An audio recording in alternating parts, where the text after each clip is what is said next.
السلام علیکم ناظرین، زنجیر ٹی وی کے پروگرام وقت کی بات میں آپ کو خوش آمدید کہتے ہیں۔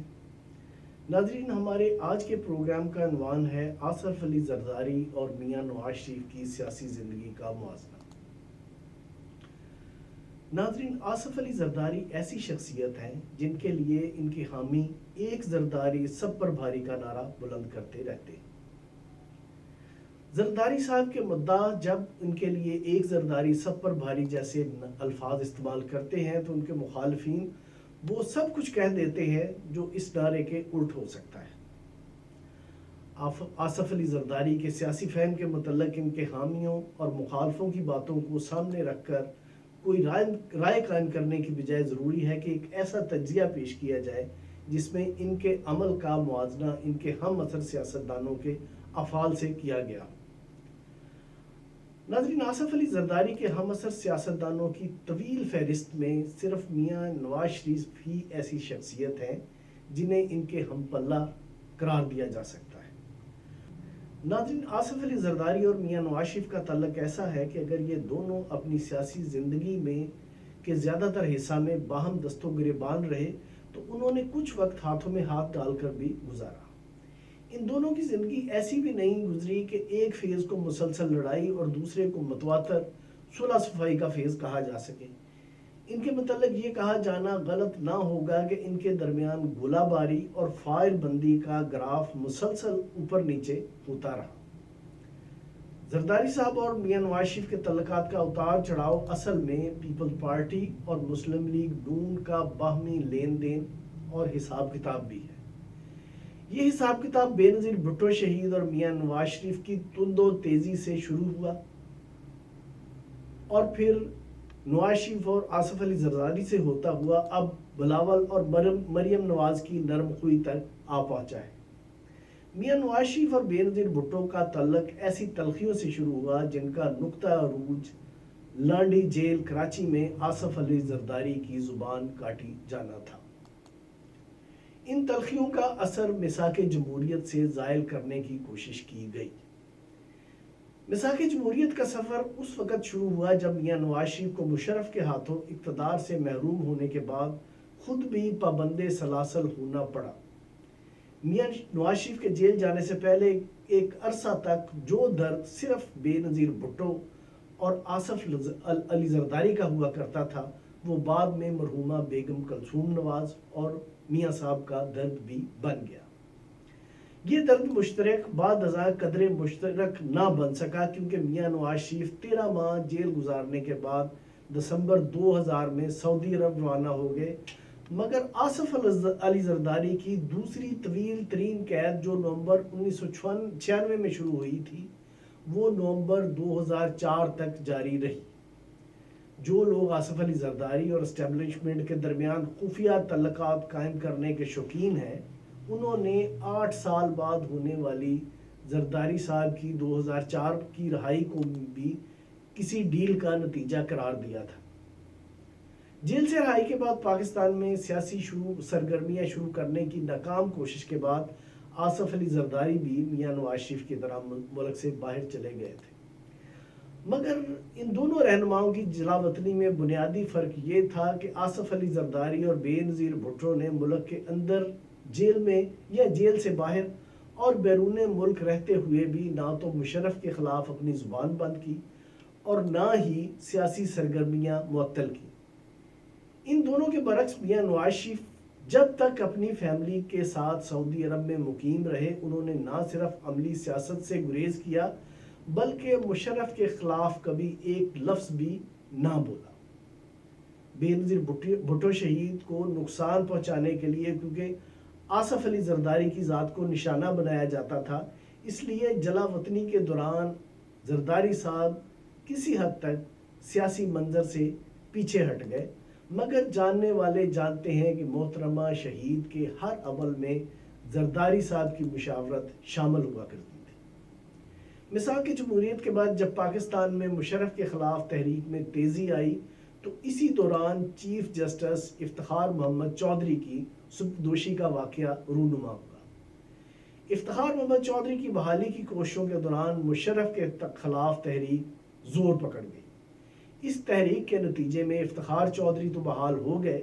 مگر مشرف کے کمزور ہونے کے باوجود اس کی حکومت کے خاتمے کا کوئی سامان پیدا نہ ہو سکا۔ اسی دوران مشرف اور بے نظیر بھٹو شہید کے درمیان ایک معاہدہ ہوا۔ اس معاہدے کا سب سے اہم پہلو یہ تھا کہ مشرف جس وردی کو اپنی کھال کہا کرتا تھا وہ اسے اتارنے پر راضی ہو گیا۔ مشرف کے ساتھ بے نظیر بھٹو کے معاہدے کی مخالفت میں میاں نواز شریف پیش تھے۔ اس معاہدے کے خلاف سپریم کورٹ میں سب سے پہلی درخواست میاں شہباز شریف نے دائر کی تھی۔ این آر او کی مخالفت کرتے ہوئے میاں نواز شریف اس وقت سے چیف جسٹس افتخار محمد چودھری کے اپنے حق میں آنے والے فیصلوں کے بعد مشرف کے خلاف تحریک کی قیادت کرنے کے لیے لندن سے وطن واپس آئے۔ میاں صاحب کی مشرف مخالف تحریک کی تیاری کا یہ عالم تھا کہ جب انہیں ایئرپورٹ سے ہی دوبارہ سعودی عرب روانہ کر دیا گیا تو ان کی جبری جلاوطنی کے حق میں کوئی قابل ذکر مظاہرہ دیکھنے میں نہ آ سکا۔ گو کہ بے نظیر بھٹو شہید کی وطن واپسی مشرف سے معاہدے کے بعد ہوئی، مگر اس بات سے انکار ممکن نہیں کہ اس معاہدے کی مخالفت کرنے والے میاں نواز شریف کی مستقل وطن واپسی کی وجہ بھی بعد میں یہی معاہدہ بنا۔ میاں نواز شریف کی بے نظیر شہید اور مشرف کے درمیان ہونے والے معاہدے کی وجہ سے وطن واپسی خیال پرستی میں الجھے ہوئے لوگوں اور حقیقت پسندوں کے لیے بہت بڑا سبق ہونی چاہیے تھی، مگر ایسا کچھ بھی نہ ہو سکا۔ اس دور میں نئے انقلابی بنے لوگوں نے مفاہمت کی سیاست سے راستے نکالنے کی بجائے ایسے رویے اختیار کیے جو مزاحمتی کم اور انتقامی زیادہ تھے۔ میاں نواز شریف اور محترمہ بے نظیر بھٹو شہید کے راستے جو میثاق جمہوریت پر دستخط کرنے کے بعد ایک ہوئے تھے، پھر سے علیحدہ ہو گئے۔ میثاق جمہوریت کرنے والی سیاسی طاقتوں کو منقسم دیکھ کر مشرف نے ایک مرتبہ پھر افتخار چودھری کو سبکدوش کرتے ہوئے ملک کا آئین بھی معطل کر دیا۔ حیرت کی بات یہ ہے کہ مزاحمت کی بات کرنے والے اکثر لیڈروں نے تو باہر نکل کر افتخار چودھری کے حق اور مشرف کی مخالفت میں تحریک کی قیادت کرنے کی بجائے اپنے گھروں سے گرفتاریاں پیش کی، مگر این آر او کا تانا سننے والی بے نظیر بھٹو شہید آئین شکنی کے خلاف فوراً سڑکوں پر نکل آئی۔ جب بے نظیر بھٹو سڑکوں پر تھیں، اس وقت میاں نواز شریف اور ان کے ساتھیوں نے مشرف کے خلاف مزاحمت کا یہ طریقہ نکالا کہ انہوں نے 2007 میں منعقد ہونے والے انتخابات کا بائیکاٹ کر دیا۔ بے نظیر بھٹو شہید نے جب انتخاب کے بائیکاٹ کی مخالفت کی تو انہیں اقتدار کا بھوکا کہا گیا۔ اس کے بعد یہ ہوا کہ بے نظیر بھٹو شہید کے خلاف اس قسم کے پروپیگنڈے کی راہ ہموار کرنے والے میاں نواز شریف نے بھی اپنے ہاتھوں سے قائم کردہ اے پی ڈی ایم کو خیر آباد کہا اور انتخابات میں حصہ لینے کا اعلان کر دیا۔ پھر دنیا نے یہ بھی دیکھا کہ جس بے نظیر کو اقتدار کی حوث میں مبتلا قرار دیا گیا تھا وہ تو شہید کر دی گئی، اور جن کا زعم تھا کہ وہ مشرف کے خلاف حقیقی مزاحمت کار ہیں وہ ابھی تک زندہ ہے۔ محترمہ بے نظیر بھٹو کی شہادت سے قبل آصف علی زرداری ہماری سیاست کا ایسا کردار بنا دیا گیا تھا جس کے لیے مثبت خیالات کا اظہار کرنا ایسے ہی تھا جیسے کسی نے خود کو پاگلوں کی صف میں کھڑا کر دیا۔ آصف علی زرداری کے خلاف دہائیوں سے جاری پروپیگنڈے کا ہی یہ اثر تھا کہ بے نظیر بھٹو کی شہادت کے بعد جب پورے ملک میں ہنگامے شروع ہوئے تو ان ہنگاموں کو فوری طور پر یہ کہتے ہوئے زرداری صاحب کی سازش قرار دے دیا گیا کہ وہ محترمہ کی ہلاکت کی آڑ میں ملک توڑنا چاہتے ہیں۔ عام لوگ بغیر کسی سوچ و بچار کے اس پروپیگنڈے پر یقین کر ہی چکے تھے کہ زرداری صاحب نے محترمہ شہید کے جنازے کے دوران پاکستان نہ کھپے کی سرگوشیاں کرنے والوں کے سامنے پاکستان کھپے کا نعرہ بلند کیا اور پاکستان نہ کھپے کہنے والوں کو خاموش کرا دیا۔ واضح رہے کہ آج کل عمران خان کے کیمپ میں موجود ذوالفقار مرزا اپنے اقرار کے مطابق پاکستان نہ کھپے کا نعرہ لگانے والوں میں سب سے آگے تھے، مگر آصف علی زرداری نے انہیں ایسا کرنے سے روکا۔ آصف علی زرداری کی طرف سے اپنی قریبی ساتھیوں کی پاکستان مخالف نعرے لگانے پر سرزنش کرنے اور خود پاکستان کھپے کی آواز بلند کرنے کے باوجود بھی ان کی ذات اور شخصیت کے خلاف جاری منفی پروپیگنڈا تھم نہ سکا۔ بےنظیر بھٹو کی شہادت کے بعد پاکستان کھپے کا نعرہ لگانے سے آج تک زرداری صاحب کی زندگی کا ہر سیاسی عمل عام لوگوں کے سامنے کھلی کتاب کی طرح موجود ہے۔ زرداری صاحب کے ہر عمل کا غیر جانبداری سے جائزہ لیے بغیر ان کے فہم کا اندازہ لگانا ممکن نہیں ہے۔ وہ کہ زرداری صاحب کے لیے رائے عامہ بڑی حد تک تبدیل ہو چکی ہے، مگر اب بھی کئی لوگ ان کے خلاف عرصہ سے جاری پروپیگنڈے کے زیر اثر رہتے ہوئے ہی ان کے بیانات اور عمل کے متعلق کوئی رائے قائم کرتے ہیں۔ یہ بات صرف آصف علی زرداری ہی نہیں بلکہ عام لوگوں کے لیے بھی کہی جا سکتی ہے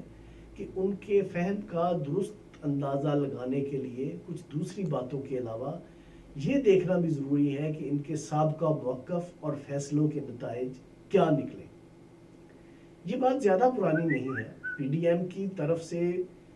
2020 کے آخری مہینوں میں شروع کی گئی تحریک کے دوران سینٹ الیکشن سے پہلے بھی پیپلز پارٹی کی قیادت سے یہ مطالبہ کیا گیا تھا کہ وہ سندھ اسمبلی توڑ کر صوبے میں اپنی حکومت ختم کر دے۔